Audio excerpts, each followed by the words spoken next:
What genuinely the craziest shit you've seen posted on Reddit?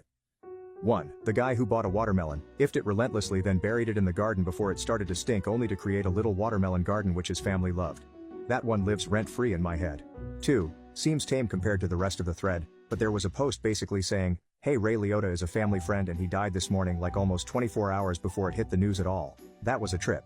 3. That one guy who had been fantasizing about scat for years, and he finally saved up some money and hired someone to tie him up and shit on him.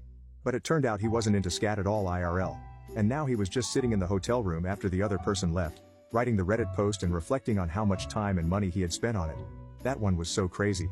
4. The Reddit thread from the woman whose husband and father-in-law basically were planning on her dying in childbirth and raised the baby themselves still haunts me.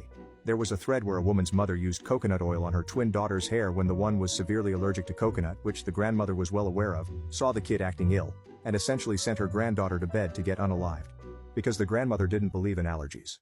5. I have no idea how to find this, but I think the thread was an Ask Reddit asking, "Have you ever caused someone to get unalived?" Dude was a plumber's assistant installing a gas hot water heater in a family's home. To keep dust out of the heater, he'd stuffed a rag into the vent. When they were done installing, he forgot to remove it. They went back the next day to finish the job and the police had the house taped off.